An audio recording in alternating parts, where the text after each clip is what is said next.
this next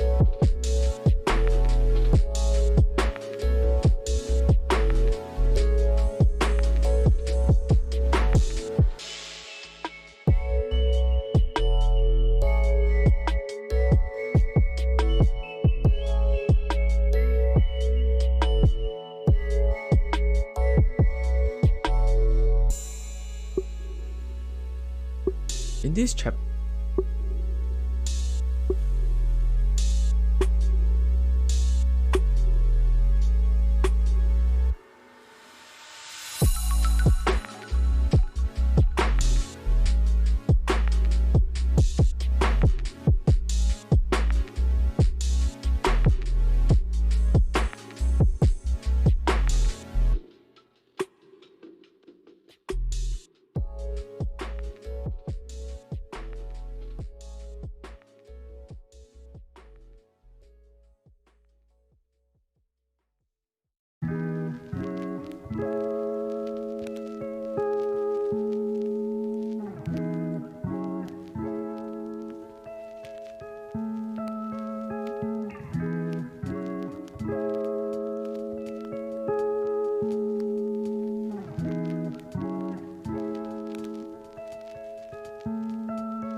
Hello and good afternoon, everyone. How is everyone doing today? Good? Can see the stream? There's going to be some delay from when you type in the chat box till when I can see it. So, just wait a while if you can't, if you don't hear me replying to you.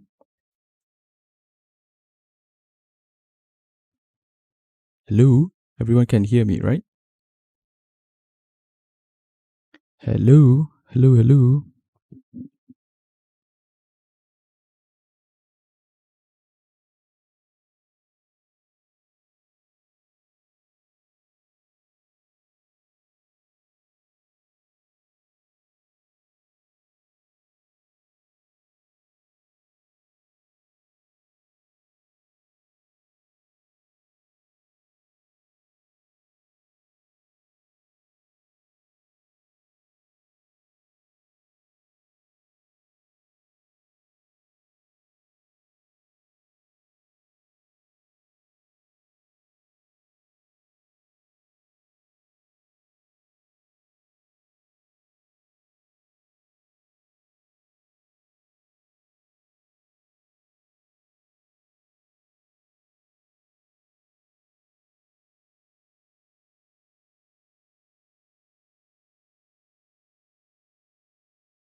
Can hear?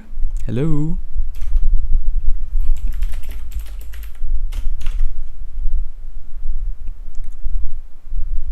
Hello? Okay, so yeah, this might be a little bit more noisy because I think it's the software issue with my voice filtering. You might hear my fans and some other stuff that's going on in the house. So apologies about that. But yeah, okay. So as I was saying, I've decided to switch over to YouTube because, to put it delicately, Microsoft Teams kind of suck. Yeah, their recording is kind of choppy. It cuts the videos into several pieces sometimes. So we're gonna try out YouTube and conduct the lecture here. So let's see how it goes, alright? And for our tutorials, we will still be using Teams because that's sort of private. But as for lecture, I think it's okay to use here. So I've posted up the link on Times and on Teams. If anyone has not gotten it yet, any of your friends, please pass the link to them and yeah, get them here. What about Zoom? Zoom is alright, it's better, but I like YouTube because they record everything down. So, and its playback is a little bit higher than Zoom. So that's why I thought, why not? Let's try out YouTube, eh? Okay, so today we have 2 chapters to cover. There's been a little bit of confusion around this whole subject. It's pretty funny because the backend system forgot to key in my name as a lecturer. As you can see, some people think I'm too young to be a lecturer, so it's kind of funny. Yeah, they forgot to key me in. You couldn't see the timetable, you couldn't see the subject, but more or less we got that sorted out. So right now there is still some ad drop going on. Some students are coming in, some students are going out.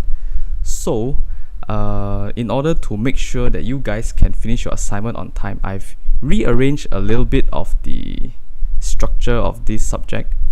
So today, instead of going for consumer behavior, we are going to start with company-wide strategies first. So I've broken down the videos into shorter clips, I suppose, so that in between, if you have any questions or anything, you can ask me. The chat box is always open, so anything that you want to ask, just ask away. I'll be here to answer your questions. Alright, so let's start with the first video, shall we? Oops, wrong window. Let's see. In this chapter,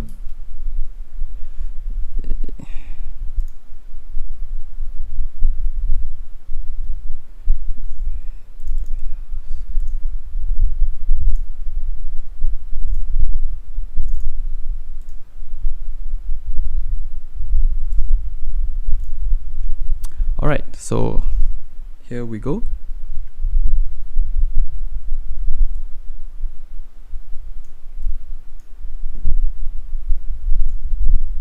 We will be talking about company-wide strategies.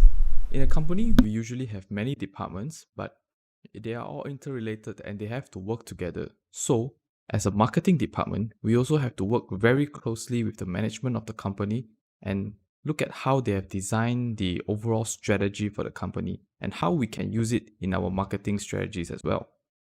And because we are in the same company, our purpose is always to achieve the same goals together. Okay, so let's start with some terms that we need to know. What is strategic planning? Strategic planning is the process of developing and maintaining a strategic fit between the organization's goals and its changing marketing opportunities. So, as a marketing department, we need to be one step ahead of our competitors if we want to win, so-called, in this war. And how do we do that? We need to have a strategy. A strategy is like what I've just mentioned, is actually a plan on how are you going to be 1 or 2 steps ahead of your competitors. You must be offering something different. And this is a very standard way of how companies do it. They define the company's mission, set the objectives and goals, business portfolios. We'll discuss a bit more about that later. And how we will plan our marketing plans. So company-wide, strategic planning will guide our marketing strategies. Usually they sometimes coincide and they may use some tools that are similar.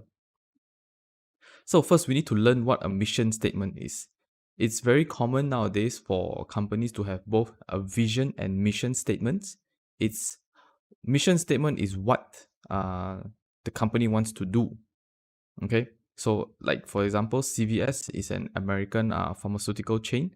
So their mission is to be a pharmacy innovation company and to help people on their way to better health. Okay, so I think it's better if we take a look at this instead.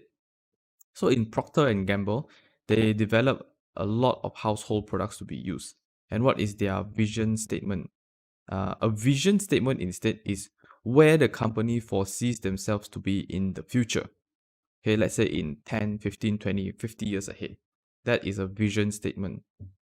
For a mission statement, it's what we are going to do to get there. All right.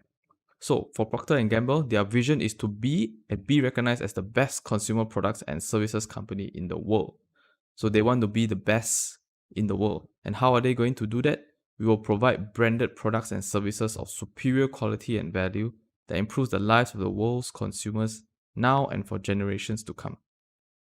So they want to be the best, and they will do it through three things. If you look carefully in the mission statement, they want to provide superior quality products to their customers. So, number one, superior products. Number two, improve the lives of the world's consumers. So, improving lives, improving quality of life of their consumers. And thirdly, now and for generations to come, which means that it is for a community to build the future as well.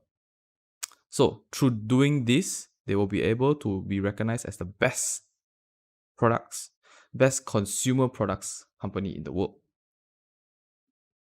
Okay, so in the company objectives and goals, we have business objectives and marketing objectives. So generally, as a whole business, what are we in business for?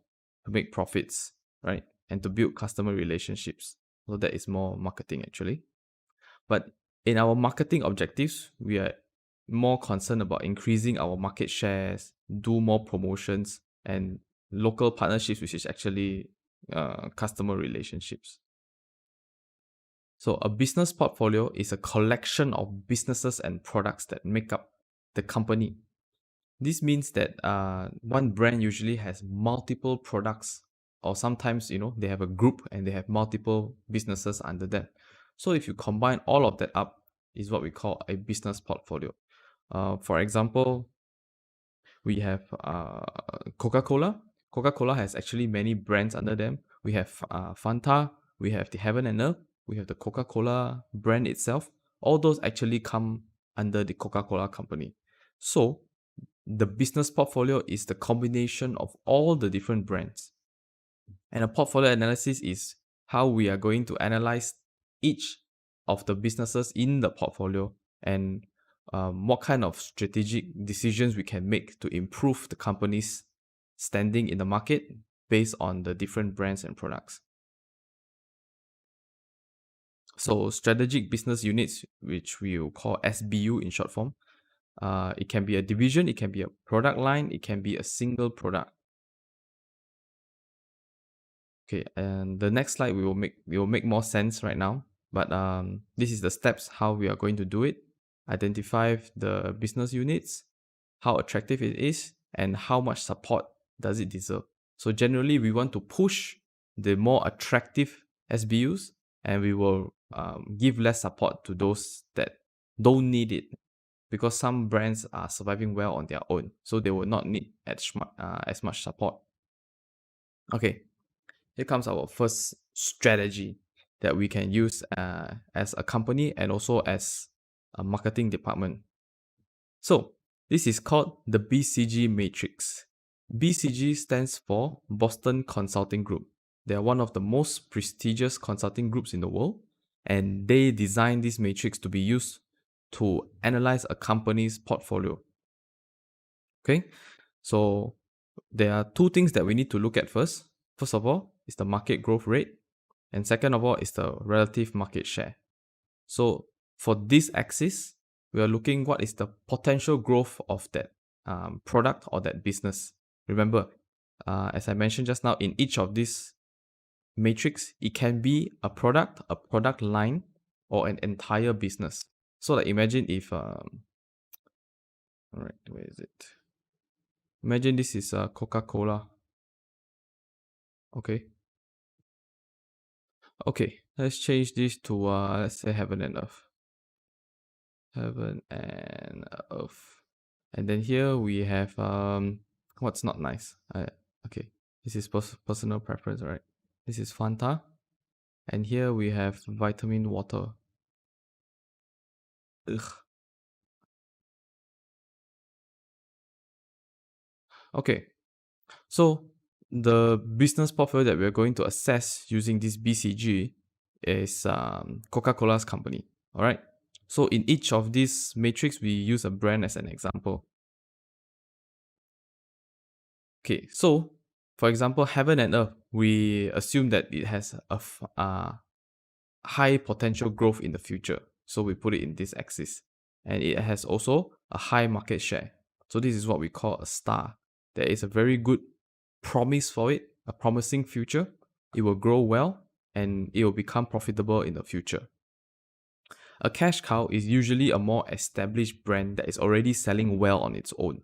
So you do not need to put as much support in it because it's already established and it will generate a lot of cash for your company. Hence the name cash cow. See, there is not much future growth left, but they have a high market share. And then we have the question mark. It's growing fast, but it has not yet gained a big market share. So that's what we call a question mark. And for example, we're using Fanta here. So maybe Fanta is growing fast, but they are not that well established in the market yet. So it's a question mark. Why is it a question mark? Because we do not know which direction it will go. It can become a star if it grows well. If it suddenly drops off, it's growing, it will become a dog. And if it becomes a high market share but stops growing eventually, then it becomes a cash cow. So a question mark is called a question mark because we do not know where is its future or where it will go next. It can be either one. And the last one is a dog. It has a low potential for growth and it has a low market share. So don't ask me why it's called a dog. BCG came up with this name. And so imagine vitamin water. I don't know if any of you tried it before. It's not exactly very tasty or very healthy as the name suggests. But so we assume that, for example, vitamin water is a dog. So as a dog, we will usually try to eliminate this product if it does not fit well in the portfolio anymore. And in terms of support, we will give the least support to dog. Instead, we will give more support to question marks to, as much as possible, convert it to a star or a cash cow. And from a star, what we want to do is we want to convert it into a cash cow so that it will generate a lot of money for us. And then we can have new products or new businesses here in a position to grow. All right. So that is the first tool that we are going to learn today. It's called the BCG matrix.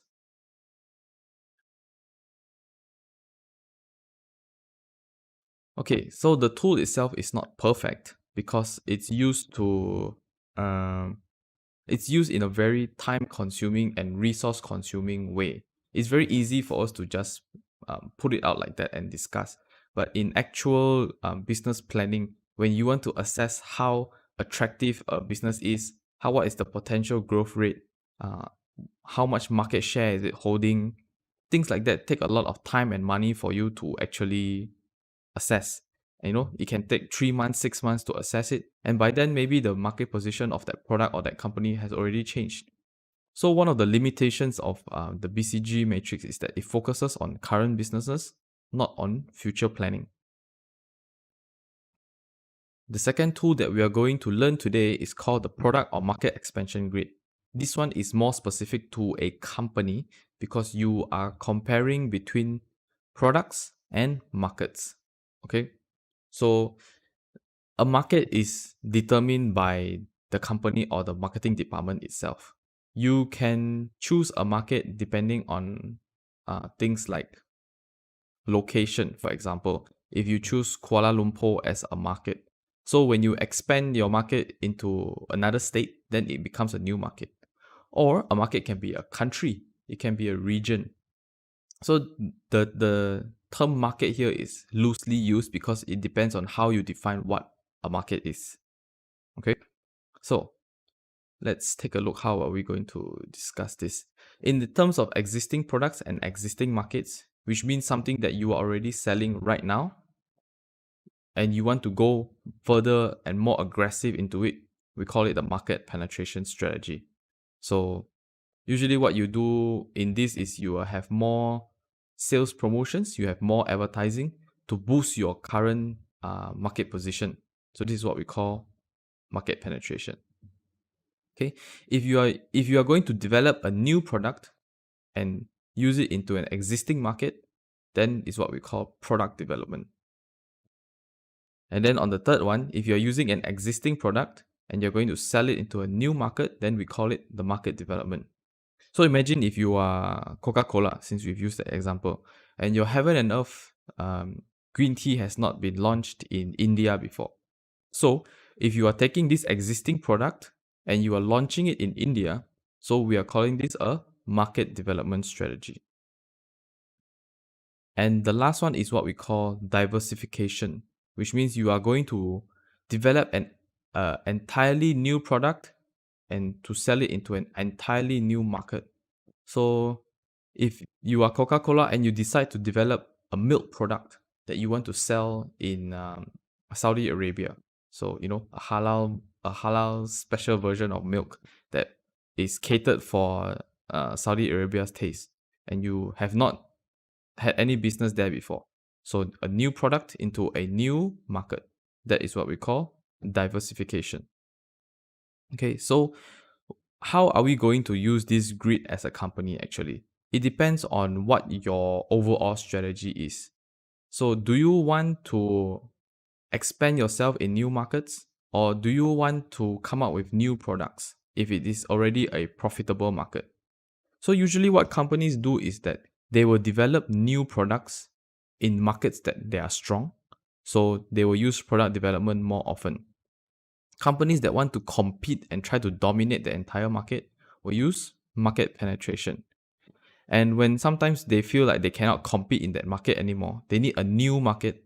That's where they will use their existing products and bring it to a new market. And diversification usually is when they are trying to find an entirely new market that they have not tried before, and they will go for diversification strategy. So Under Armour has been using this type of strategies for a while. They have been growing at an exponential rate because they have diversified themselves into multiple areas. So first of all, they used to only focus on sports and fitness clothing, right? But now they have actually diversified into, as we say here, a new product into a new market. Because Under Armour has bought over this app called MyFitnessPal. So instead of just selling a physical product, they now want to gather the consumer's data on how they are eating and how they are exercising, and they will use it together with their Under Armour's brand. All right, so that's what we call a diversification strategy. Of course, it's not always just about growth. Sometimes you may have to downsize and harvesting a business. Okay, wait. Pruning a business means cutting it down. Harvesting a business means trying to make whatever profits we can out of it, and then we will sell it off. Or divesting a business is to immediately sell it off. So in there's a book called the Art of War. You must not only know how to go forward, but sometimes you must know how to go backwards. It does not mean that it does not mean that you are a coward or you're scared. It just means that it is the right strategy, because end of the day we have to prioritize what our strategy is as a company. This next part that we need to learn is the SWOT analysis.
Hello?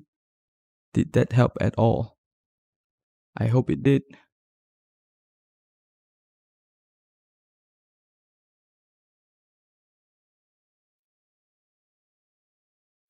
Hello, hello, hello. Okay, okay. So that's the first part of today's lecture. It's about company-wide strategies. I think it's pretty clear-cut. It's sometimes these tools are also used by both companies and specifically the marketing departments. So the first tool that we've learned is the BCG matrix and also the product expansion grid. Okay, the reason why I cut it off just now before the third one is because the third tool is called the SWOT analysis, and I need you guys to pay extra attention to this one because for your group assignment, this will be the first thing that you need to do before segmenting, targeting, and positioning. So make sure you pay attention to this one, and you should be able to start on your group assignment shortly. I hope most of you have already grouped up. We'll go through that a little bit later. Okay, so let's start the second video for today.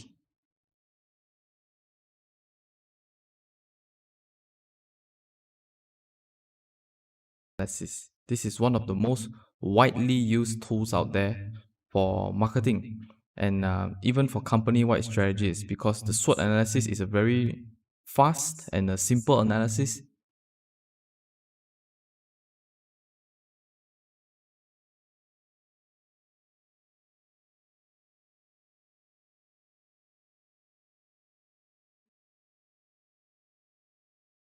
This next part that we need to learn is the SWOT analysis. This is one of the most widely used tools out there for marketing and even for company-wide strategies because the SWOT analysis is a very fast and a simple analysis that can immediately assess how well or how bad a company is currently performing.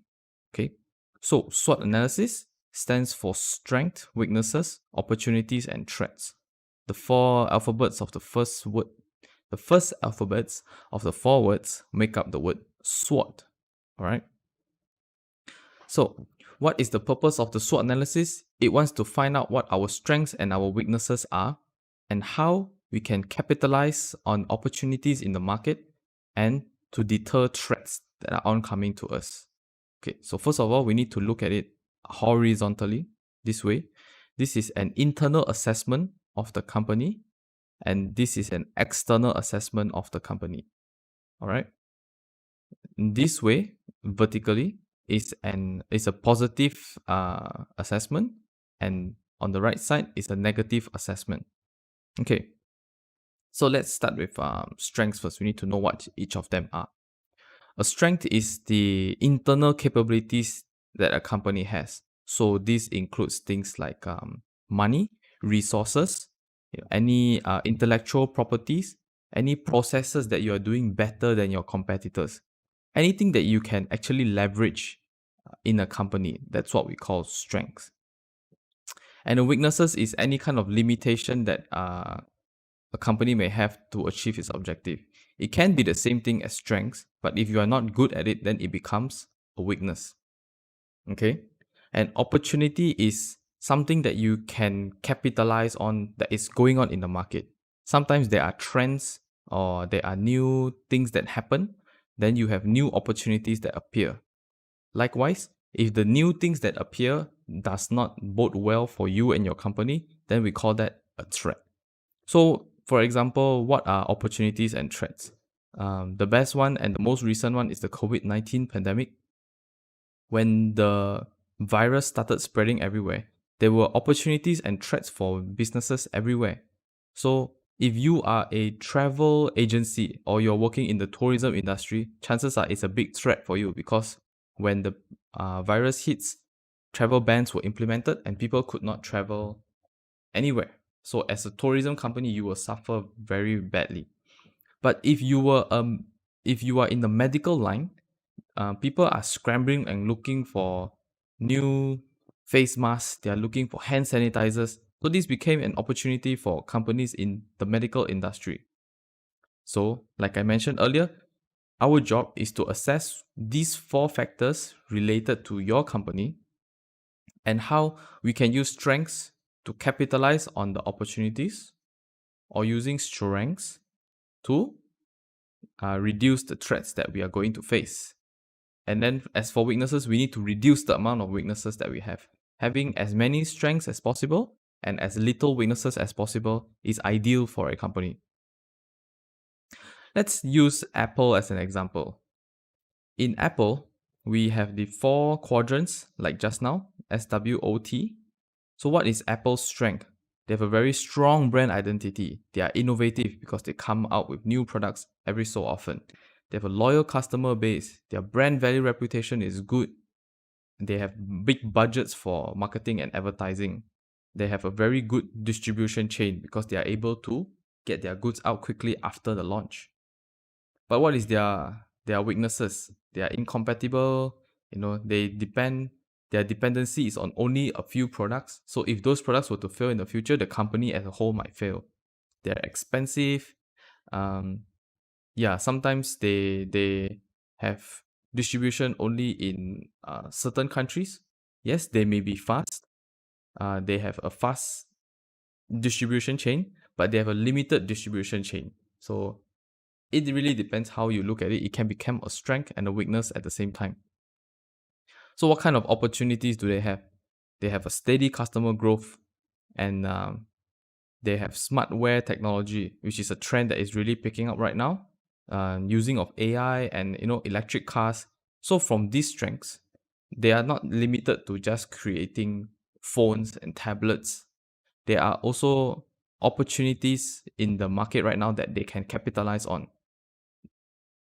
I remember that once they wanted to come up with an Apple car. I don't know if that's still in production yet, but electric cars are becoming the hype right now because of fossil fuels carbon emission. So if Apple are able to focus their strengths onto these kind of opportunities, then there's a potential new market for them. And the threats that they face is people are counterfeiting their products. They have a lot of lawsuits that's going on with them. The lawsuits, especially regarding the anti-repair kind of policy that they are implementing in their products. If let's say you were to break your screen on your iPhone and you want to get it repaired, they are trying to make it as difficult as possible for third-party repair stores so that people have to go back to the Apple stores to get it fixed. So they are facing a lot of lawsuits regarding this kind of issues. They also, have high labor costs in countries and also exploiting people there. That's another issue altogether. But most importantly, what they should do is using their strengths, they should try to reduce all these threats that they are facing. What can they do to reduce the amount of counterfeit products out there?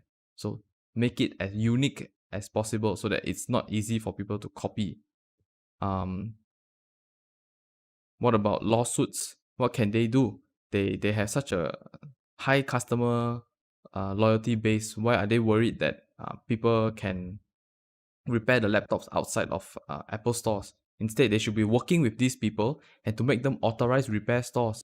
So in that way, they're using their loyal customer base and their strong branding, and they are reducing their threats.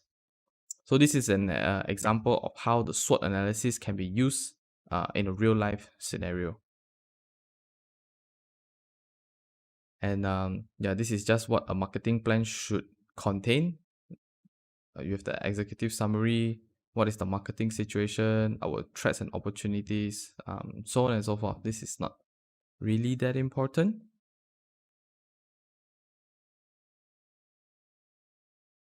Okay, another term that we want to learn is called the return on marketing investment, or marketing ROI in short.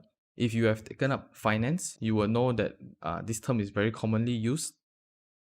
Basically, to put it in the most simple term, a marketing ROI is for every $1 I spend on marketing, how much am I getting in return?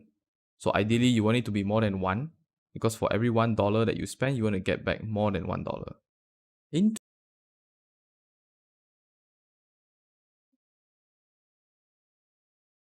All right. So second part, SWOT analysis. Um, okay, so far, everyone. Are there any questions regarding the three tools that we've gone through? Is there anything that's not clear? Anything that you want to clarify? Like for David, right? So the weaknesses, why lack of competition is a weakness, because when you have competition, they sometimes you cannot think of competition as a bad thing. Having competition, yes, they will eat into your market share, but at the same time, they are usually the people that drive you to be innovative.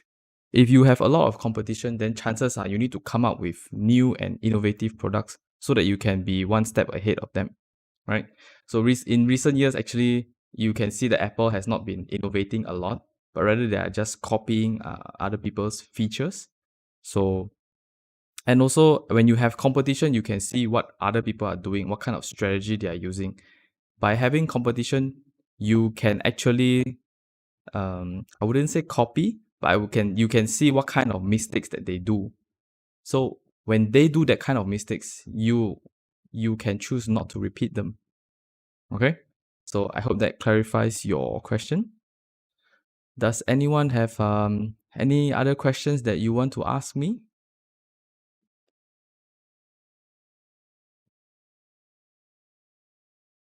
Okay, so uh, okay, that's the first part of your group assignment. Is for whatever automobile company that you choose, you need to conduct the SWOT analysis on it first. Find out what their strengths are. Why cannot find this on Times? Cannot find what? The lecture slides are there, right? Um, these videos are not supposed to be shown before the lecture, so what is the easiest way to contact you? You can find me through anything. You can go, I think Teams will be the easiest. So just message me on Teams. Opportunity is more to what the company is having, not going to have in the future. Okay, so let me just pull up the slides. Give me a second. Let's see.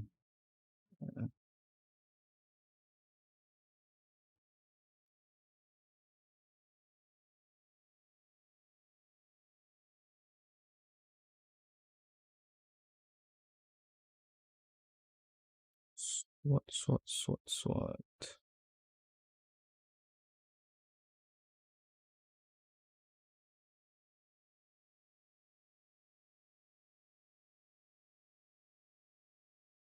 Okay, so for SWOT,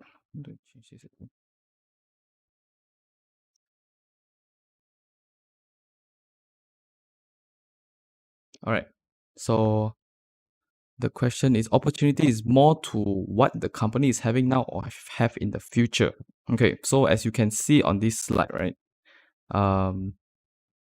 SWOT is basically external. Okay, so this is something that you guys need to be clear of as well. The opportunities and threats are external to the company. So these are things that the company cannot control. So these are things like trends and new things that are happening. So usually it's trends. What kind of trend can the company capitalize on, right? So it's not something that the company have. It's actually what is going on outside in the market that the company can actually try and capitalize on right now. I hope that answers your question. So make sure that when you are conducting your SWOT analysis, opportunities and threats are positive and negative things that the company cannot control. All right. Like in the video just now, I mentioned these two can be the same thing. Sometimes they are usually trends, or like you know, latest events. Yeah, I'm gonna need to get a pen for this. Latest events. Yep. Okay. So when you are doing the SWOT analysis, how is the company, what is the company's position related to these trends? Based on all these things that is going on outside, is it good for the company or is it bad? If it's good, it's opportunities. If it's bad, it's threats. Will this lecture be recorded? Yes, this is on YouTube. It will be here forever. Don't worry. Once today's lecture session is over, I will post the video once they've done rendering it, and I'll put the link up on Times so everybody can see it. Okay. What else? Does anyone not have group yet? There is a Google Sheets that I've put up on Times. You can go there and check it out. Depending on which tutorial you are, you can only group with people in the same tutorial. So it's between 2 to 4 people. And the reason why I don't let you choose Apple as a company is because I used it in my example here in the video. So I don't want you guys to copy what I did. Okay? And yes, any other questions? Anyone?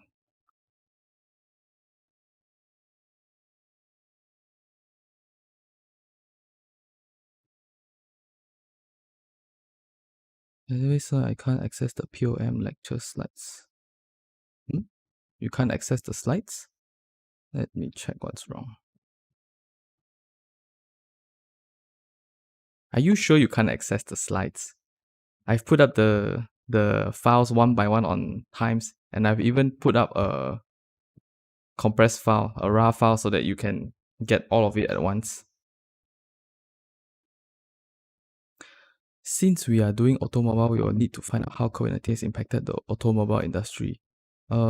Yes, you can do that actually, because COVID-19 definitely has impacted every industry out there. So definitely that is one of the biggest trends that has happened. You can do that. You can also talk about trends like, electric cars, how they are trying to reduce carbon emissions and all these kind of things. So there are many different trends out there that is going on, and it's your job to go and find out what they are and how it has impacted the automobile industry. It says it's an individual assignment. Is the group assignment different? It says it's an individual assignment. Is the group assignment different? What do you mean? Yes, of course, the individual assignment is different from the group assignment. Individual assignment, I've gone through with you guys in the tutorial, right? If not, you have to go back and check the recordings on each section. I've posted the videos there as well. So for this January semester, there's been a lot of confusion with timetabling and a lot of back-end issues with IT. So I apologize if some of you have gotten in to this subject a bit late. So yeah, I can't access PON lectures like 1 to 13. Okay, give me a second. Let me see what's going on. So Mega, the lecture slides for 1 to 13, right? It's actually a raw file. So if you're trying to download it on your phone or your tablet, you may need another software to decompress the files inside. You need to extract the files out. So this guy had to go pick up my passport. Ramsha, no, this is only part 1 of the lecture. So because this is a short semester, right, we're doing 2 lectures every week. So what I've covered just now is only the first lecture for today. There is a part 2. Due date of individual assignment. Due date of individual assignment is on the 22nd of January. 22nd January. But I will talk more about it in a tutorial tomorrow if you guys have any issues regarding individual assignment. Compressed slides need to get access from your Google. Just posted one is accessible. Really? I'm pretty sure I allowed access to everyone. Okay. Yeah, I've already allowed access to everyone. I will just refresh the link again, maybe. Okay, 1 second, yeah. So in the meantime, you can listen to some music first.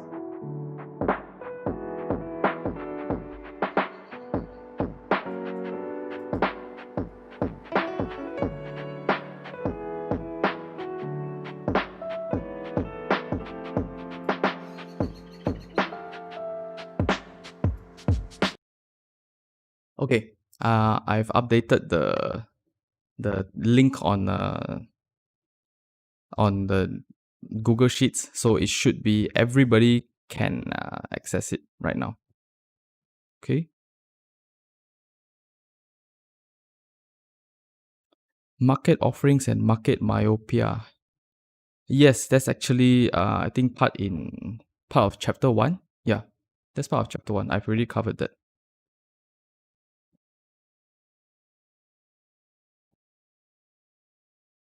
Okay. So, um let's see.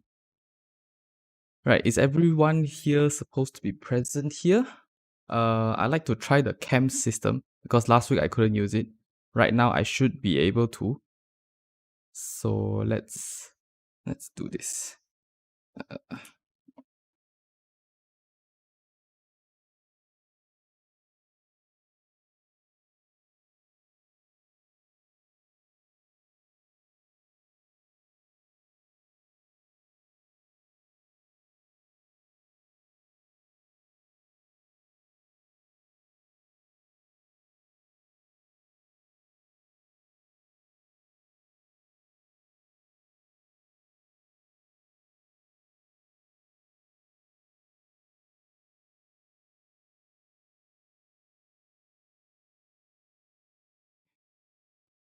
Don't worry about the link for the drive first. I will make sure I update it again, and then yeah, when the next video is playing, I will update it. Okay.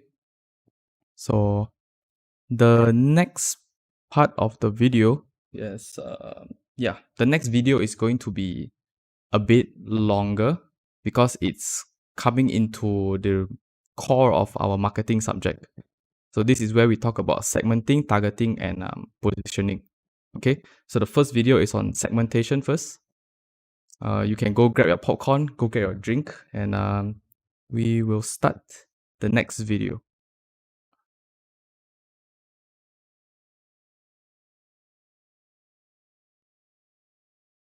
In today's chapter, we will be talking about customer value driven marketing strategies, creating value for target customers. So what we are going to do today is we are going to learn how are we going to make a plan for a specific group of customers.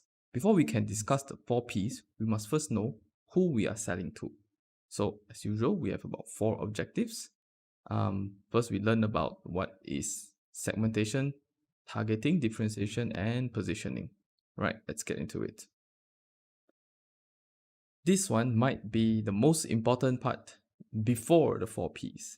So, what is segmentation? Segmentation is dividing the total market into smaller segments. So, as we have mentioned previously, we want to serve the customers to give them the best value. So, in order to give them the best value, we must first serve the correct customers. In order to do that, we need to divide them into smaller markets. A one-size-fits-all approach in marketing is usually not the best approach. So, once we have divided them up, we choose the specific segment that we want to sell to, what is our differentiating factors, and then how are we going to position ourselves in the mind of consumers. There are many ways to divide up the market, so usually there are 4 main ways that we are going to do so, but before that, we need to know what market segmentation is. This is the term. Segmentation is dividing. So we are going to divide the market based on similarities, either needs, characteristics, or behaviors. And so market segmentation is like dividing up the pie. Pie. Imagine that this whole pie is the market, and this is who we are going to serve. So we first segment them up, and this is our target. The 4 bases of segmentation is this. We can choose to divide up the market based on location, based on people's attributes, based on psychographic segmentation, and behavioral segmentation. Geographic segmentation, as I mentioned, is to divide the market based on location. So you can use nations, regions, states, counties, cities, neighborhoods, and sometimes even zip codes. So one very prominent example for this is McDonald's. In Malaysia, we have the infamous spicy chicken McDeluxe, and Singapore, I suppose. In Norway, we have the homestyle Dijon burger, which has bacon and caramelized onion. I'm getting hungry looking at this. And then we have the Japan's ebi filet o. So instead of a filet o fish, we have the prawn burger in Japan. This is absolutely delicious, by the way. And then in Thailand, we have the pork samurai burger. In Malaysia, we have the seasonal samurai burger, which is made of teriyaki sauce, I believe, but it is chicken. So what McDonald's has done here is they have divided up the market based on different countries. And based on each country's requirement and preferences and taste, they have came up with 4 different types of burgers. Now, for the second part, we are going to talk about demographic segmentation. We are dividing the market up based on people's attributes, based on different kind of criteria of humans. This includes age, life cycles, gender, income, occupation, education, religion, ethnicity, and even generation. Okay. So an easy to understand example is from toothbrush and toothpaste for children. These are the products by Kodomo Lion. They have specifically came up with flavors that will attract children to use their product. Unlike adults, we usually have mint, spearmint, but for children, we have fruity flavors like grape, strawberry, and so on. And they have even made smaller toothbrushes specifically targeted for kids. So they are targeting a younger demographic age. And also, we can divide up by gender, which has done by magazines. There are usually magazines that target the female audience or the male audience. So we have Cosmopolitan for the female audience and Top Gear for the male audience. And then we can divide up the market by income level. So why is it that Jaya Grocer has more expensive goods, although they might be selling the exact same thing at Mydin? It's because the target market is different. They have divided up their market based on income level, and they are only targeting the affluent or more richer people. So I once bought a Shin Ramyun here for 2 ringgit more than the other store which I could have bought, and I'm still pretty salty about it. Another common type of income segmentation is actually in multi-tiered pricing strategies. So what they have done here is the core of the service is exactly the same. Like for example, when you take a flight, either you're in economy class, business, or first class, your purpose of taking the flight is to go from point A to point B. However, the services that they render are completely different, and that is what they are segmenting the service on. So this is a summary of all the different kind of variables that we can use for the first 2 segmentation variables, geographic and demographic. Right, now this part gets a little bit tricky because it is dividing up the market based on social class, lifestyle, or personality characteristics. Demographic is dividing up based on human characteristics. Now is more on things that you cannot see. So it's like social class, lifestyle, and personality. Okay, let's give you an example so that you get it a little bit better. Going back to the airline services, we can see that this is also a sort of lifestyle segmentation, because if you can afford the different kind of flights, chances are you will choose it based on your lifestyle. If you are a prudent person and you're not willing to spend extra on the flight, you will take economy class. But if you are a richer person and you want to show that you have this kind of lifestyle, you might go for the business class or the first class. Okay? Social class is really about the differences in where your position is in society. If you are an influencer, you might not be very rich, but your priorities will be on getting products that showcase your kind of lifestyle. And Nike's is a very good example of a lifestyle kind of product. They serve functionally the same as any other pair of shoes, but wearing a pair of Nikes gives you a different vibe and you get a different kind of feeling from a person who wears a Nike versus a person who wears, for example, Vans. So it has been associated that if you wear Nike, you're sort of in the cool kids territory, you know? And I think that the best way to showcase your lifestyle is with a product like coffee. Coffee is a product that is a commodity which is widely consumed, but there is such a big variant in its price. You can have a cup of coffee at the mama for a ringgit and 50 cents maybe, but you can also have the high class hand brewed coffees at cafes for I don't know, close to 20 ringgit a cup. So the differences here is in lifestyle. Not only do the taste of the coffee differs, it also shows what kind of lifestyle you have when you dine at each of these different places for a similar type of product.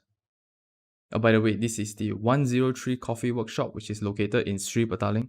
For any Malaysians who are in KL Selangor, you can try and visit this cafe. It's really good, by the way. The owner has gone for this barista competition, and I think he has won it second place, runner up for 3 years in a row. So their stuff is pretty good. The food is good too. Go check it out. Okay. So now we are going to make it even more confusing. The next one is called behavioral segmentation. We are dividing up the market based on consumer knowledge, attitude, use of a product, or responses to a product. All right, let me just make this clearer for you first. Behavioral segmentation is to divide up the market based on these attributes. So you can divide up a market based on occasion, benefit sought, user status, rate, and loyalty status. Okay, using examples to explain it will be a little bit easier. Dividing up the market through behavioral can also include using the uses of a product. It used to be that a watch can only be used to tell time, but now you can use it to tell how many steps you've taken, to tell your heart rate, to tell your phone's notifications, and many more.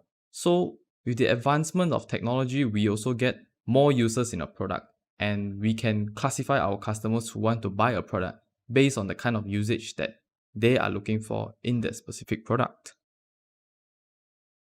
Next is the benefit sought. If we can classify our customers who are looking for a similar kind of benefit, then we can also have a market directed at them. Okay, so for example, this Airism shirt by Uniqlo. So it is what we call an undershirt. It's a shirt that you wear underneath your normal shirt so that it helps you to absorb any sweat that you have. So like its description here, it absorbs sweat, it releases heat, and keeps you dry and comfortable all day. Obviously, this can also be done by any generic shirt or any generic undershirt that you can buy for a much cheaper price. One of these shirts can go upwards somewhere of about 30 to 40 ringgits, whereas this kind of generic shirts can go for probably 4, 5 ringgit.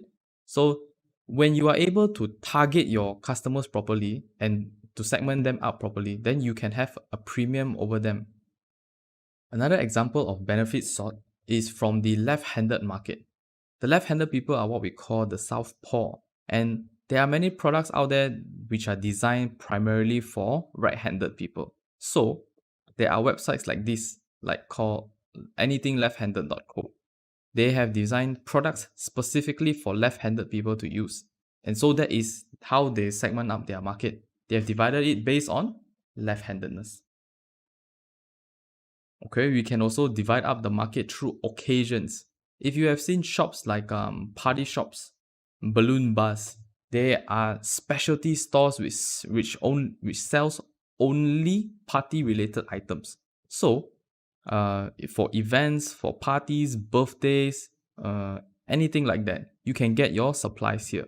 And that is how they are dividing their market up. We can also divide our market up based on their usage rate and user status. So, for example, for users of social media, we have people who use it maybe 1 hour a day. And then we have people who use it 5 hours a day. And we have people who use it up to 8 hours a day. So just by the amount of time that they spend on each app is already a basis that we can use to divide the market up.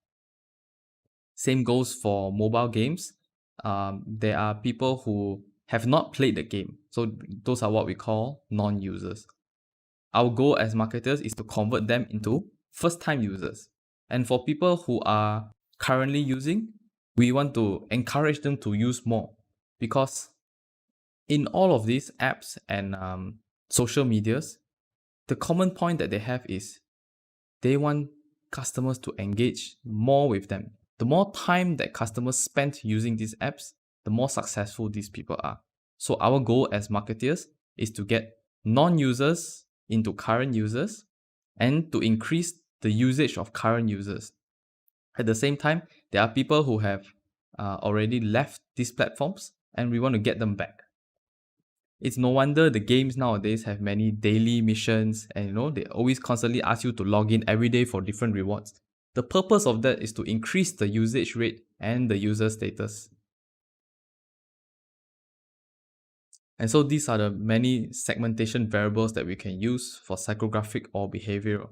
One thing to mention about loyalty status is how loyal these people are. You can also divide your market up based on people who are loyal or not loyal to you. For example, if you are Apple and you have divided up your market into strong and absolute users, so chances are when you launch a product, these are the people that will first and foremost come and buy from you. So which means that your marketing material must reach these people so that the chances of your conversion is the highest. Let's now take a look at the example of real segmentation of the toothpaste market. So we have the 4 different segmentation variables here. At the same time, we have the different benefits that they are looking for. So for low price, we have the demographics. Maybe they're targeting men. They are heavy users, obviously. I mean, you should brush your teeth every day, please. And their psychographic is that they are very value oriented. So they are very prudent in nature and they want to buy things that are cheap and functional. So what kind of brands would they buy? Any brand, as long as it's on sale and it's cheap. Secondly, you have the people who are looking for decay prevention kind of benefits, or maybe for sensitive teeth. They might be large families, heavy users, conservative, and they will look for brands like Sensodyne or Crest. And then the third one is cosmetic wise. There are toothpaste that actually promotes to brighten up your teeth or to whiten it after several uses. So who are these people? These are young adults and teens who are very concerned about how they look, and they might be smokers because smoking will discolor your teeth, or heavy coffee and tea drinkers actually. And then the purpose they need this is because they are highly sociable and they meet a lot of people and friends all the time. So maintaining an image is the utmost important to them. So brands like this can include McLean's Ultra Bright, Zact. And then there are some that I have mentioned like just now for Kodomo Lion. They want the toothpaste that tastes good so that they will actually start using the brush and the toothpaste. So children who like sweet and fruit flavors, and they need high self-involvement, which means it is to train them to do it themselves. Another example of segmentation is actually in EcoWorld. This is a high-end housing in Malaysia. So what they do is they build entire townships and they integrate a lot of different services into one integrated housing community. So let's look at the kind of segmentation variables that they have considered before they started off building these houses. In terms of geographic segmentation, they have chosen to build their properties in Johor Bahru, Selangor, and Penang. What is the common variable here? They are choosing areas with high income earners as well as high density people. In terms of demographic, they have divided the market up based on white collar workers, which is also similarly meaning high income, smaller families, and in terms of age groups, they are targeting millennials and baby boomers. So next one is psychographic, how the people perceive their lifestyle and their personality to be. What kind of people are they choosing? They are choosing to sell to high class people who want a premium and luxurious housing. And so what kind of personality would these people have? They are most likely ambitious and also futuristic.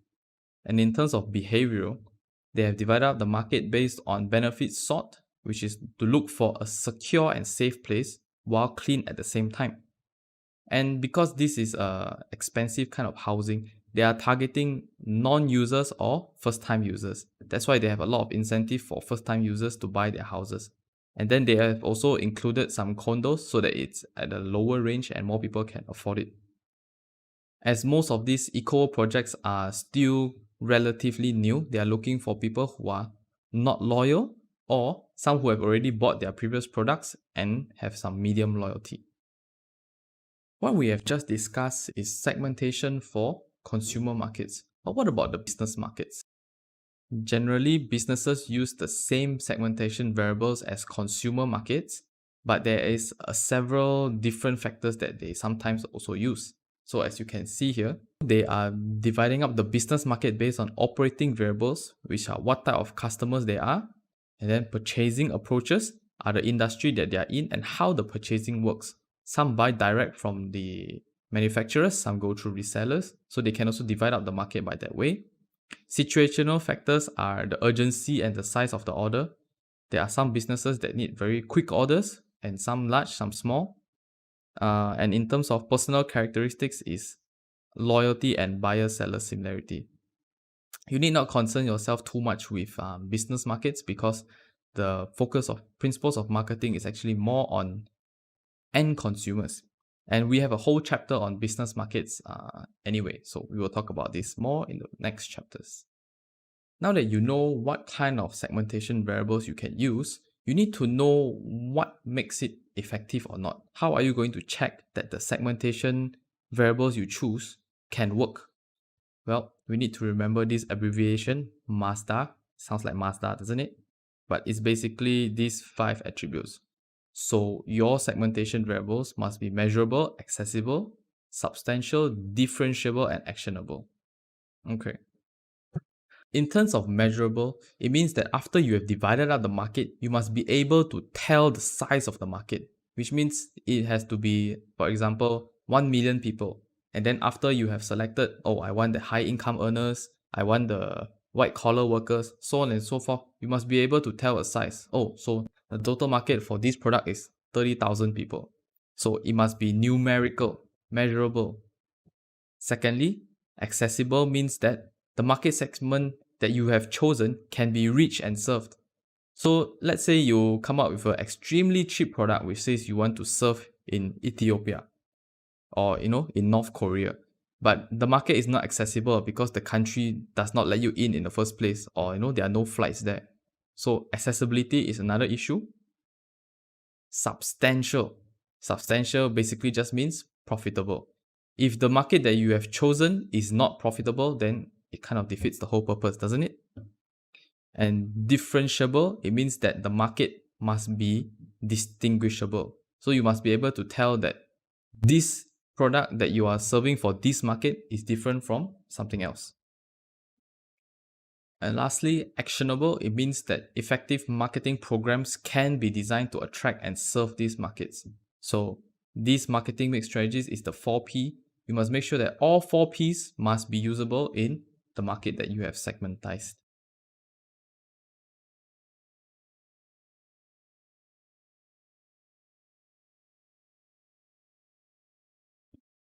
Okay, so that was for segmentation. Okay, so to answer Caitlin's question, I've checked the textbook. This is basically segmenting international markets. This is for companies that are very big and they have operations in many countries. But basically, they use the same 4 bases for segmentation. So don't worry about that. It's the same thing actually. Um, right. So I think this part is a bit tougher. So if there's anything that you need me to clarify or anything that you want to ask me, I can clarify it for you now.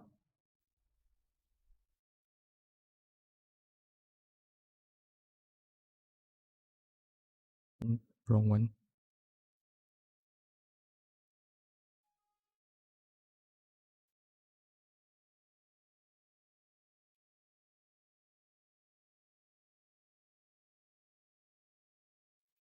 Yeah, so these are the four bases of segmentation.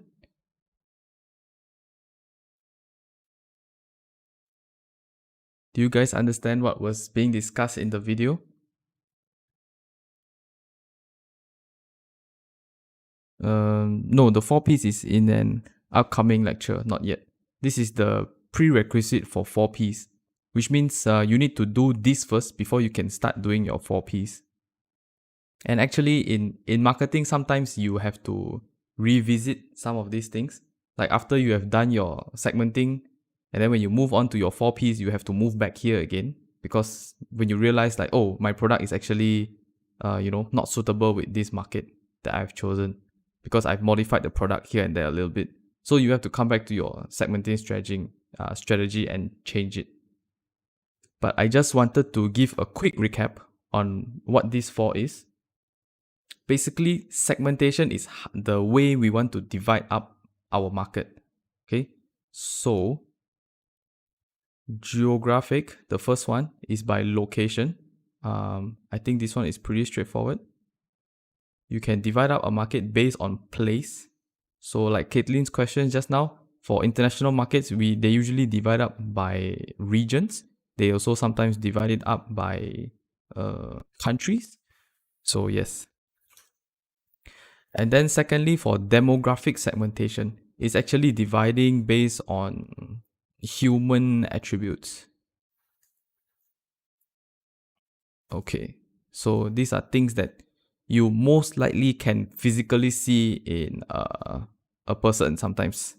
So things like age, race, religion, but it also can be things like family size, life cycle stage. So demographic segmentation is dividing up people based on human attributes. And then psychographic segmentation is actually more on this is like more physical, right? Not all, but majority of it is. And then psychographic segmentation is more on the mental states of people.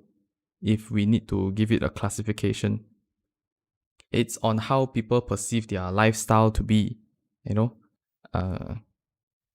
Yeah, so this one is more on the mental state of humans. What they want to, what kind of social class are they in? What kind of lifestyle do they want to have? So you divide out the market based on this kind of attributes that people think about and what they want to be. And then in terms of behavioral segmentation, we are dividing up the market based on human behavior, right? Ugh. Okay, I think you get it. Okay, human behavior. So these are sometimes how they use the products. How often do they use it? Are they loyal to it or not? So when you divide out the market based on human behavior, that is what we call behavioral segmentation. Okay, where we need to submit our tutorial homework. Okay, so for tutorial homework, right, I like to do it this way. We will discuss in class, and then after that you will send it to me, but I would like you to present, because as marketing people, we need to be a bit more vocal, you see. You cannot be shy. You must be able to express your ideas and your thoughts out. So that's what I like to do in tutorials. Tutorial sessions will be for you to practice.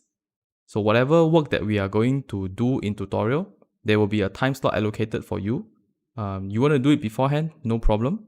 But preferably, I would like you to present your ideas to everyone to share so that everyone can learn at the same time. I encourage discussions, but most of you are so shy sometimes. So please, guys, don't be shy. Okay? So I guess now's a good time as any time to take attendance. So yes, if you have any questions regarding segmentation, please ask me now, because segmentation is the next part. After you have done your SWOT analysis for your group assignment on the automobile company, you need to do segmentation as well. Okay, I will go in very detail of it in class, but I need you guys to understand the concept of it now. So for tomorrow's lecture, we will use the chapter 13 on the study guide. Okay? Chapter 13. So 13. 13, yes. Chapter 13, because that one will be talking about the SWOT analysis. So tomorrow you guys will practice SWOT analysis in class. And then on Wednesday, we will go through segmentation, and then I will discuss it thoroughly so that you can get started on your group assignment if you have already finished your individual assignment. Okay, the groupings as well. Tomorrow I will get everyone to have groups. So don't worry about all those details. We will have it in class. Right now, any questions regarding this? Any questions regarding the 4 bases of segmentation? My timetable do not have lecture tomorrow. Tomorrow is tutorial. So if you are section 1, it's 10 a.m. If you are section 2, it's 2 p.m. Will my attendance be affected because I just got my timetable today? Hassanin, don't worry. I will check with the timetable department, and from their back end, they can key in your timetable. So for the first week, since you did not have it, they will mark you as absent with permission. Okay? So can you briefly go through Mazda again? Okay, no problem. Let's go to the slide first.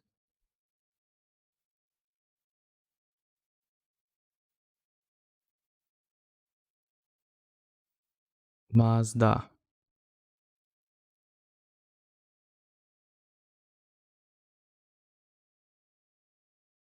Okay. So for Mazda, right, this one is actually the requirements for segmentation.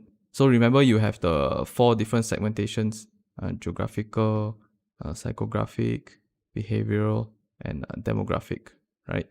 So when you are choosing these 4 things, you need to keep in mind these 5 things. When you choose, let's say, a location, if you choose Kuala Lumpur, KL, is it a measurable kind of segmentation that you can do? Can you measure the amount of people in Kuala Lumpur? Yes, you can. So you know in Kuala Lumpur there is 2-3 million people. So yes, that is measurable. Is it accessible? Can you reach Kuala Lumpur when you want to sell something? Can you sell your products to Kuala Lumpur? Yes, okay, so it's accessible. Substantial. Is this a good market or not? Is it a substantial market, which means whether there is enough coverage for your product? If, let's say, in KL there is only 10 people, why would you want to sell your product there? Even if all 10 people buy from you, chances are you will not be making a lot of profits. So for KL, it's a place with 3-4 million people. So yes, it's a substantial market that we can choose. And then differentiable. Okay, is KL significantly different from, let's say, Johor? Okay, KL is the central state in Malaysia. Johor is the most southern state of Malaysia. So is KL differentiable from Johor such that you need to have a different marketing strategy for these 2 places? If yes, then okay, this market is also differentiable. And actionable, the last one, is whether can you take action on it or not.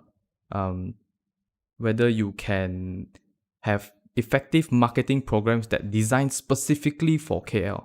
Can you do that? So that is more in the 4 Ps, in the product, the place, the promotions. Can you have different promotions here that is very specific to KL market? If yes, then yes, that is actionable. So this is more like a sort of checklist for you to use when you are conducting your segmentation.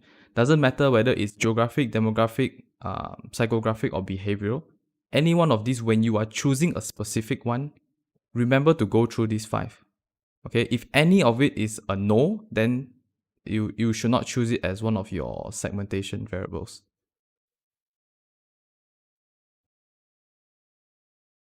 Okay, I have 2 times of tutorial. Yeah, Vessi. So you are in section 1 since it's a 10 a.m.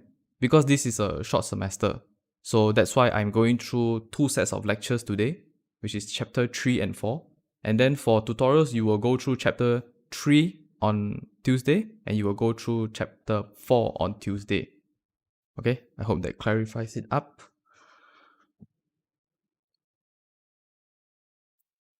Okay, anything else you guys want to know about this chapter? Uh, any questions?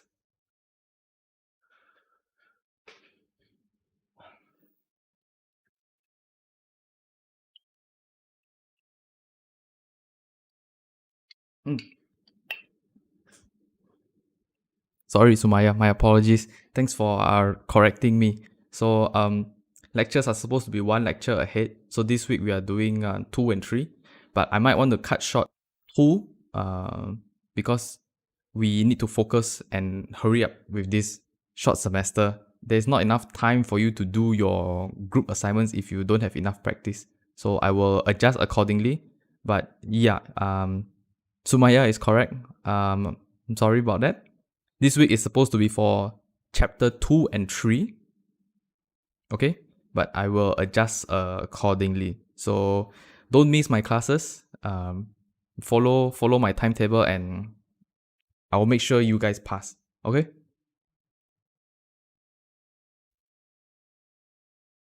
Mm-hmm. Any other questions? So if not, I'm going to let you take your attendance first. Let's see. Camps.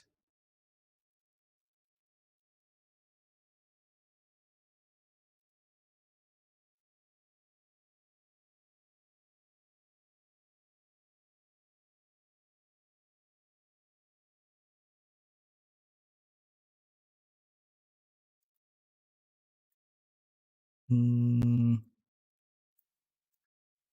okay. So is everybody ready? We'll be doing 2 lectures in a lecture cell every week. Yes, every week because we only have one lecture slot. So I have to cut down the lectures from 2 hours to 1 hour per lecture. So that's why it's a little bit fast. But the good thing is that this is all recorded, so you can always check it back later on.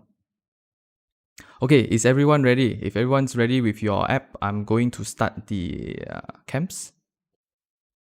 So we can chill while we take attendance. Yeah, no stress, no stress.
Okay, camps is started. Everyone take your attendance. I will let it run for 5-6 minutes. And then I still have one section that I need to cover with you guys for today. Unfortunately, the video I recorded sort of corrupted. So I'm going to do it live with you guys.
Hamza, you got it?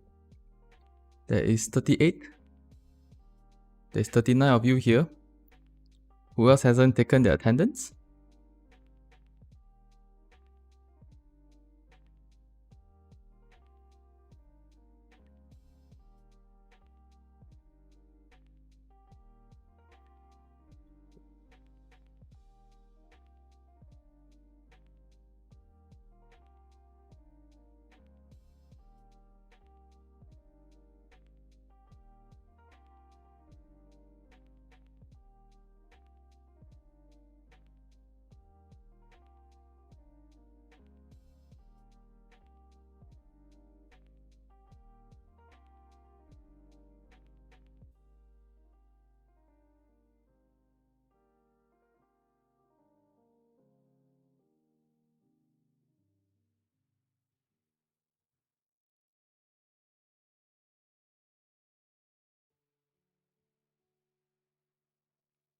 Alright, Ramsha, I'll give you 1 more minute.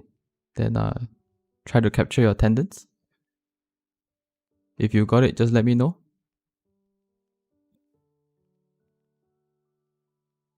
For the group assignment, have you given out the guidelines? Yes, I have.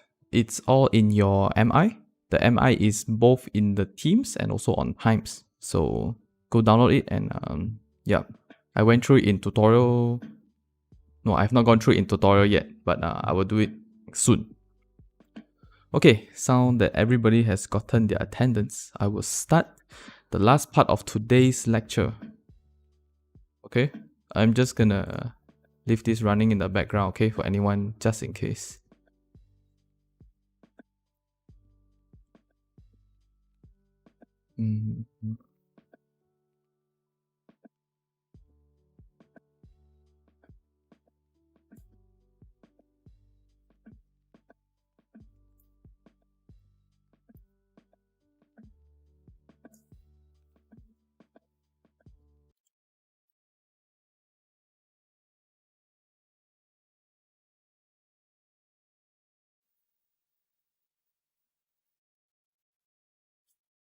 Okay, for the last part of today's lecture, after you have done your market segmentation, you need to choose a target market. Okay, laser pointer. Okay, so how are you going to choose your market segments? And how are you going to choose your target market? Okay, based on the segmentation that you have done, you have cut up a giant pie into smaller pieces of pie, correct? But that does not mean that you are able to serve it effectively yet. So it will depend on the amount of resources you have, what objectives you have for this strategy, how attractive is the segmentation. This is a double check, because if you use the Mazda just now, you should have already made sure that it's an attractive market for you. And also for the last part is the future and potential growth of that market. Okay, so before we can use our marketing segmentation effectively, we need to first check out the 5 forces model. The 5 forces model is by Michael Porter. What he talks about is how to assess how attractive an industry is. So there are 5 things here: how competitive the industry is, threat of new entrants, threat of substitutes, the bargaining power of buyers and suppliers. Okay, so if you want to enter a new industry, let's say you want to enter an industry selling makeup, okay, cosmetic goods. First of all, you need to check how competitive the industry is. Is the competitive in the makeup industry fierce? How fierce is the competition there? Yes, it's very fierce, okay? And then secondly, the threat of new entrants. How easy it is for you to enter that market, and how easy it is for other people to enter that market. So chances are, if the barriers of entry is high, it's difficult to enter. But if you can successfully do it and other people can't, then that's good for you. Okay, threat of substitutes. These are other kind of products or services that can do the same, can serve the customers the same way you do, but using a different kind of products. Okay, so for example, the substitutes of makeup products. So maybe it's services out there Instead of just selling your product, there are makeup artists outside that can be a threat of substitute. So instead of customers buying the makeup to apply it themselves, they can always go and find a makeup artist to do it. So the more the substitutes, the worse the industry is. The lesser the substitute, the better the industry. Okay? Bargaining power of suppliers. Because we are focused more on the consumer markets, so we have physical products that we are concerned about. Chances are you will need to buy these products from a supplier to resell it to someone else. Okay? So if there is very little suppliers in the market, then it's not good for you because he has all the power. He can control the price, he can control the supply. Once he cuts you off, you are in big problems. And in terms of bargaining power of buyers, the more buyers you have, the more power you have. But the lesser buyers there are, then the lesser power you have. And customers can negotiate and bargain more with you. Okay, so let me just put the annotations here. For threat of new entrants, so for attractive industry, I'm going to put this here. For an attractive industry, we want high barriers to entry because it is harder for other people to come in, but you have to make sure that you can get past this high barrier entry first. Okay, and in terms of substitutes, we want as little substitutes as possible. The lesser other products can do what you do, the better it is for you. And in terms of suppliers, we want the more suppliers, the better, so that we have alternatives to choose where our products come from. And then in terms of bargaining power of buyers, we want there to be more customers so that we have a larger base of customer that we can choose from. Okay. And lastly, of course, industry rivalry, we want as little as possible. The lesser the amount of competition there is in the industry, the better it is for you. Okay. So as I've kept saying, target market. A target market is a set of buyers who share a common needs or characteristics. So that's why we have the segmentation exercise just now. We want to divide up the market based on the 4 different things, but the point is to find out their similarities so that chances are people with similarities in terms of demographics or in terms of geographical will have common needs. And so if we can successfully identify them, that's what we call a target market. Okay, so the targeting strategy is something like this. There is 4 different strategies. 1 second.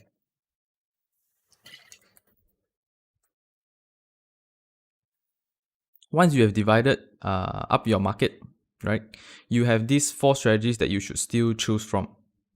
You have the undifferentiated marketing to micro marketing. How this works is that in this direction, okay, from mass marketing to micro marketing, the number of people, which is your customers, reduce. Okay, from mass marketing, you serve a very big market, say 1 million people. And then in differentiated marketing, maybe you serve 100,000 people. And then in niche marketing, you serve 10,000 people. And micro marketing, you serve individuals catering to their needs.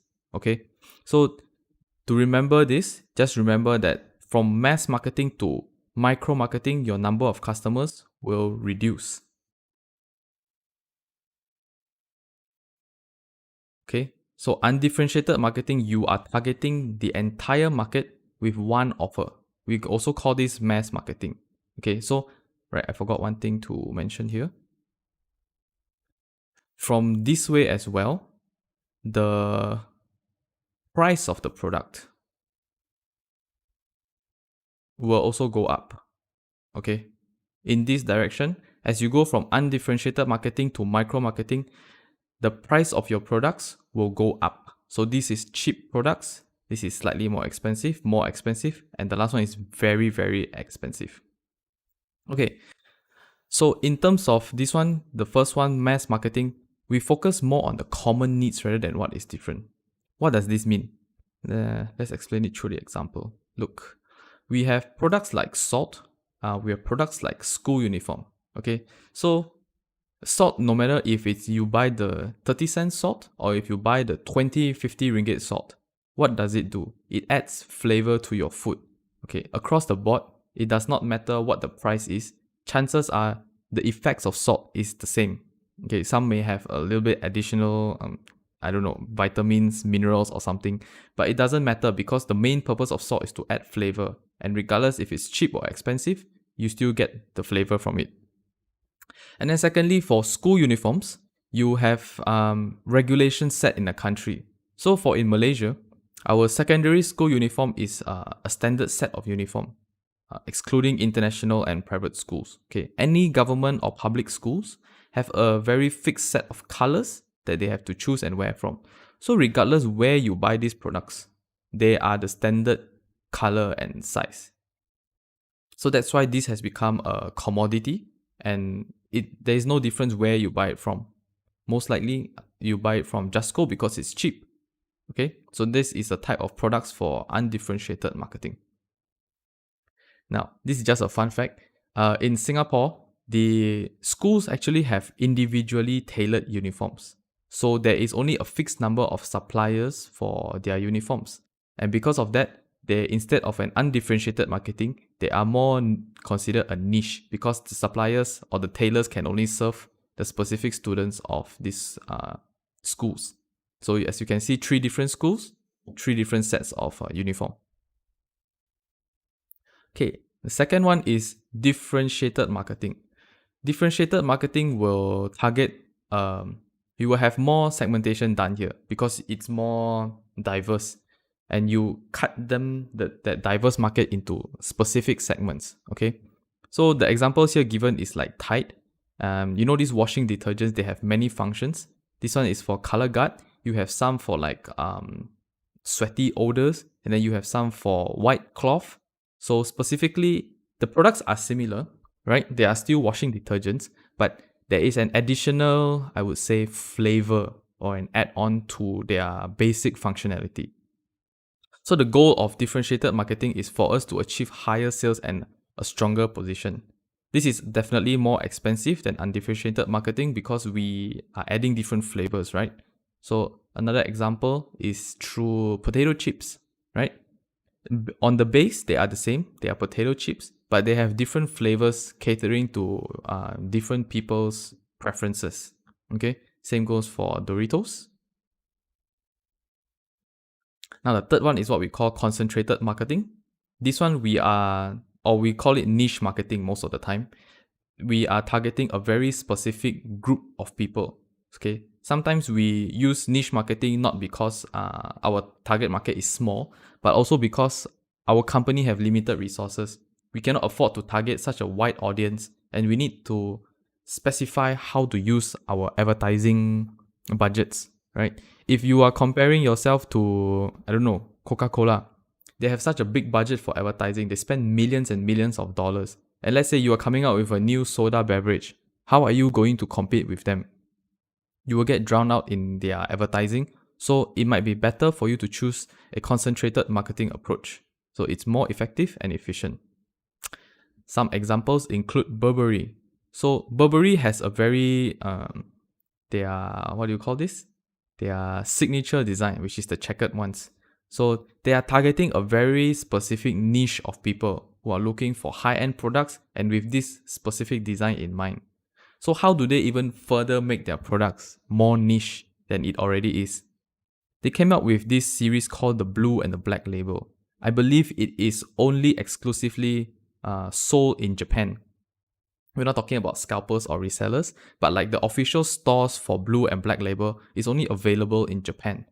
So what Burberry has done here is they have focused their efforts even more on a very specific target of people so that they hit it right on the spot and they sell it for an extra premium.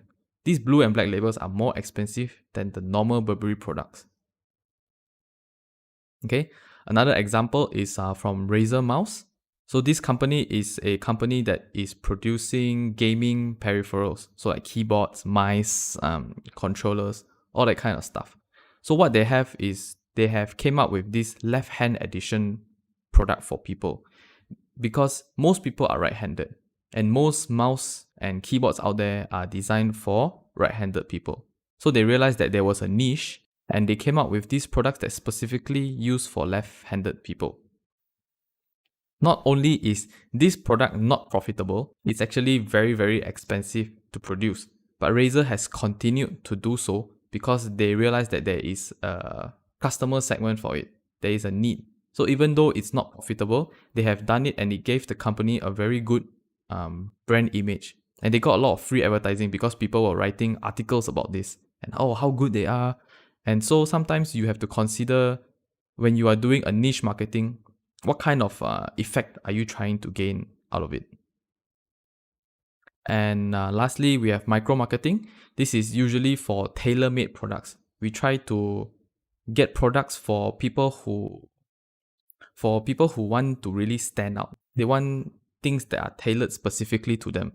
So the most common one, of course, is through clothing. You go to tailors to get it made exactly to your fit, right? So that's what we call micro marketing.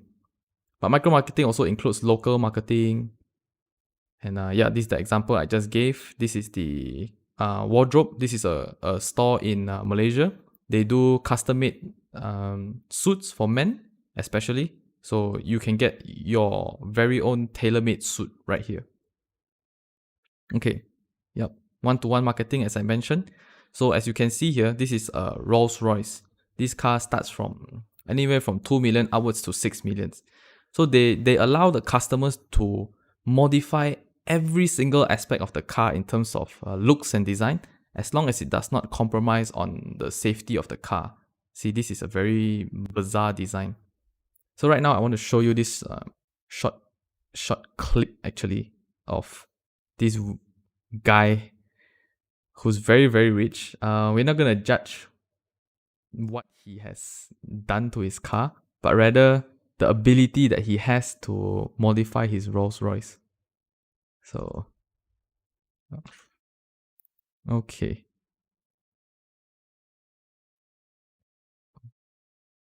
Where is it? Holy shit, that's loud. I'm sorry for the very loud volume, but okay. So, as you can see here, can you see? Hold on.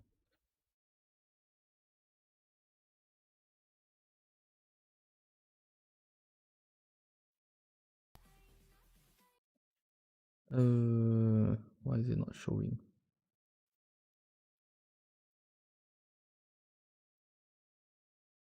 Okay, so as you can see here, this is a Rolls Royce, which he has very severely modified to his own liking, and the company has actually done it for them. So, pretty bizarre, right? I mean, why would you do that to a $6 million car? It's really out of my mind sometimes, but yes. So, as marketing people, we are not here to judge. We are just here to discuss what they have done, and it's sort of a success story, I would say, because this video has been shared quite a lot. Okay, this one we can ignore, it's okay. So, based on the 4 different ways we can choose, we must see how our target market is like. Is it a very mass market? Is it a niche market? Is it small? Is it big? So based on the size of it, we will choose the targeting strategy. And the targeting strategy, of course, will also depend on these few factors here. How much money we have, how variable is the product. So like the lace product I showed just now, we can have many flavors of it. But if let's say you are doing a like a Rolls Royce kind of car, it's not very easy for you to tweak it so that you have another model. So product variability, product life cycle stage. We have not learned about this, but basically every product goes through a certain kind of life cycle. It starts from growth, introduction, maturity, and decline. So depending on where the product's life cycle is, we can also alter our strategy. And of course, based on what our competition is doing. Okay, so product positioning, right? So I always talk about STP and 4P. Okay, maybe you have not heard STP yet, but STP stands for segmentation, targeting, and positioning. So far we have covered segmentation, we have covered targeting, and now we need to do positioning.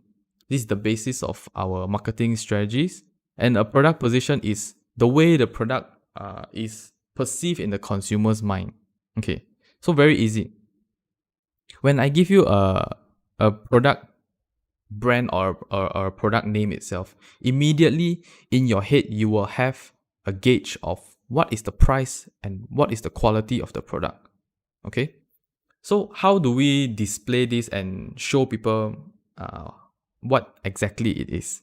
Okay, we have this chart here, which is the product positioning chart. We have two axes.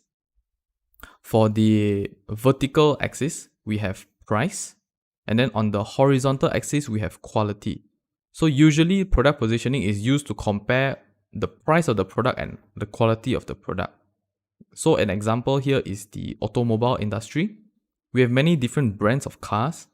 Where are they located? How expensive are they? And what kind of performance do they have? So the top tier ones like Bugatti, Ferrari, and Mercedes, they are expensive, but yes, they are also high performance. There are some cars which are cheap and giving moderate performance. So it depends what kind of strategy you are implementing, what kind of price do you want to set, who you are targeting to. This will determine what kind of positioning strategy you should have. So if you want to be, let's say, in this range, you have to make sure that your product has a high enough price and a high enough performance to be able to be in this quadrant. Okay, the beautiful thing about the product positioning chart is that it's not only used with price and quality. You can also always use it to compare two different attributes. Okay, so in this left chart, we have a product positioning for a badminton racket. Okay, we have a two axis here. Okay, we have a head heavy and head light, or we have a soft feeling and a solid feeling. Okay, for those who don't play badminton, a head heavy racket and a solid feeling racket will give you harder smash power. But a soft feeling racket and a head light racket generally gives you more control and it's easier to use, so it's recommended for beginners. So imagine now you are the marketing person for a badminton racket. How are you going to position your product? Who are you selling it to? Then you have to put it accordingly. Which quadrant do you want to target? Okay, another example is you can have prepared food or unprepared food versus the convenience of the product. Okay, so unprepared food you have and is not convenient. You have the grocery stores. You have to go there yourself. You have to buy, go home and cook. Or you can have those that is readily cooked and delivered to you. So this is how you use the product positioning chart. On two axes, set two different qualities that you want to compare and then categorize it accordingly to which quadrant they are in.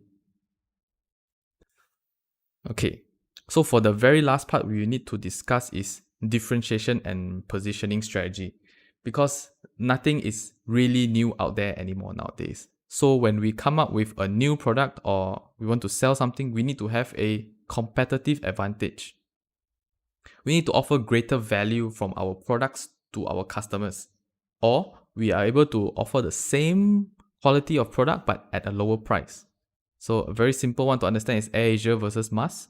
They are both flight providers, but one is cheap and one is expensive. Why? Because of the services that they provide on board. But on the surface, they are both a form of transportation. They get you from point A to point B, but it's just the services that are different. Okay, so how are we going to differentiate ourselves from our competitors? Basically, there are 5 different ways to do it. Firstly, we use our product. So I like to use this example of a mouse trap. Once upon a time, if you have a mouse problem, you need to use a mouse trap to solve it. So came along this new company and this new guy who has a better idea of an existing product. He decides to make a mouse and red glue to solve this problem. And then came another guy who decides that I don't need the hassle, I just need to feed him rat poison. So how did they differentiate themselves from each other? Based on their product. They each came out with a better solution to an existing problem, and so they have successfully differentiated themselves. And then another example that I like to give is also on Kodak. I think most of you have grown up in the era you should have at least seen film photography, right? But anyway, so the story goes like this. Kodak was the leader in film photography at the time. It was like the 1980s, 70s, 80s, 90s, around there. So they were the leader in the market. But slowly they heard about this digital photography that started coming out. You can have much more controls over your photos and qualities. You can change the lens. You can, it's safe in a very compact format and you can easily transfer it to another device. Whereas film photography is troublesome because once you have taken the picture, it's in a very limited amount and then you have to manually develop it or send it to a store to do it. So what they failed to do was they failed to catch up with this technology and they were very stubborn in keeping their product. They feel that this is the differentiating product for them. They're able to differentiate themselves from the market because they are selling this type of photography. Ironically, the idea of digital photography actually came from the engineers in Kodak. They push it to their senior management, but they refuse to accept. And the company is bankrupt today. And you don't see this anymore except as a hobby kind of product. Okay, to differentiate yourselves based on service, you can look at Zappos. They are an online shoe company. They sell a lot of different type of products now, but they are always differentiated in service because they do not have an automated call system. So any call that you go to Zappos goes directly to a person. They talk to you. They handle your entire purchase problems or your any problems that you have. Okay, in terms of people, the example is to Taylor's University. I'm the prime example right here. Taylor's is a good university because they have a lecturer like me. So that's how we differentiate our products through people. And then brand image is through really just the brand itself. Okay, imagine you are the one shopping for a sports car. You are looking to buy the best performance and the best looking car. So chances are these two fulfills both that criteria. But ultimately, which one you will choose depends on the brand image. So for example, if Ferrari gives the brand image that they are cool and young, but Lamborghini gives the vibe that you are more mature, but you are very rich and at a later age group. So if you are young, then chances are you will buy Ferrari, and if you're older, you will buy Lamborghini. So brand image is just what the brand has conveyed to their customers. All right.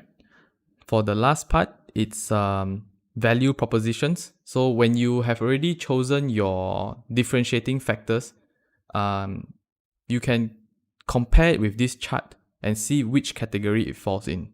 Okay, so the green ones are the one we want to look at. These are the winning strategies. The yellow remains the same and the red are losing strategies. Okay, so is the advantage that we are going to have in terms of price and benefits, more for more?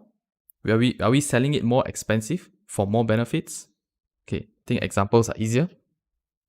So for Mercedes, their competitive advantage is through products, right? Through better quality cars, but they also sell it at a more expensive price. So similarly for the other two brands, it's more for more price, more benefits. Lexus, okay, if some of you might not know, but Lexus is actually owned by Toyota Group. So when they produce the Lexus car, they use the exact same parts as a Toyota. So it's selling more price for the same benefits. So if you want to buy a Lexus, just buy a Toyota, okay? Mydin, the same for less. If you go to Jaya Grocer to buy something versus going to Mydin, you can get the same thing at Mydin for a cheaper price. Sometimes, not all the times actually. And then AirAsia's value proposition is less for much less. They give you the same benefit of transport, but they charge you at a much less price for much less service on board. Okay, that's it for this chapter.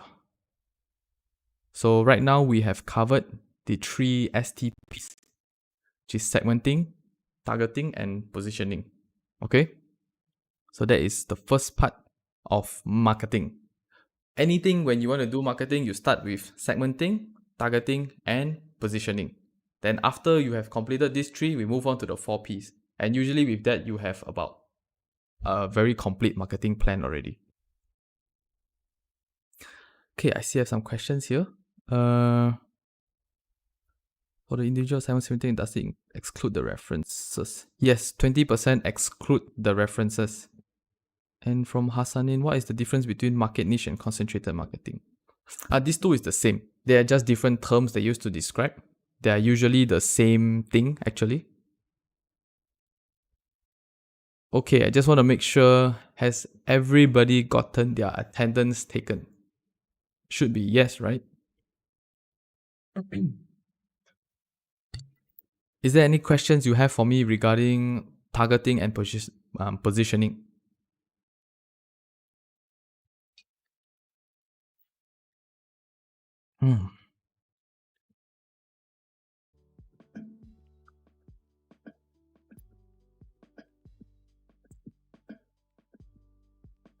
Yes, Hassanin, the terms refer to the same things.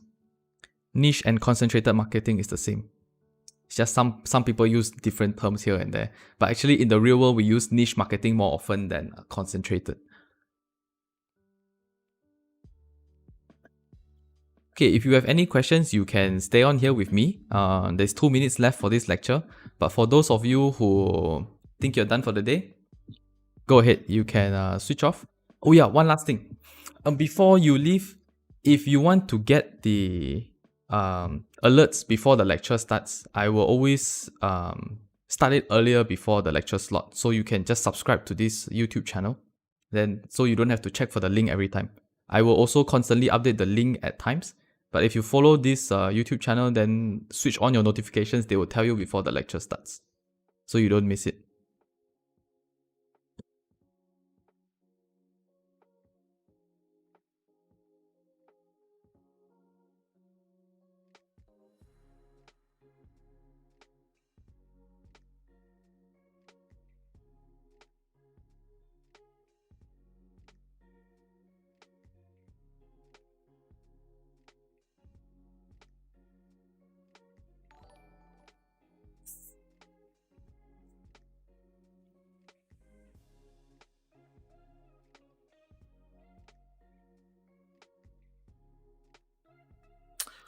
Okay, I will see you guys tomorrow.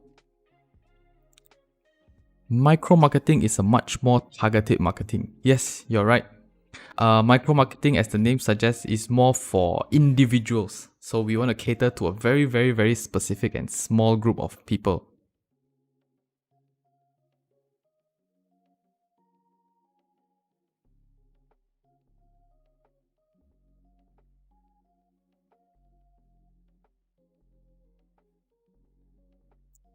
Alright, I'll see you guys tomorrow. Don't forget, Section 1, 10 a.m. lecture, Section 2, 2 p.m. lecture. So I will see you around. Bye.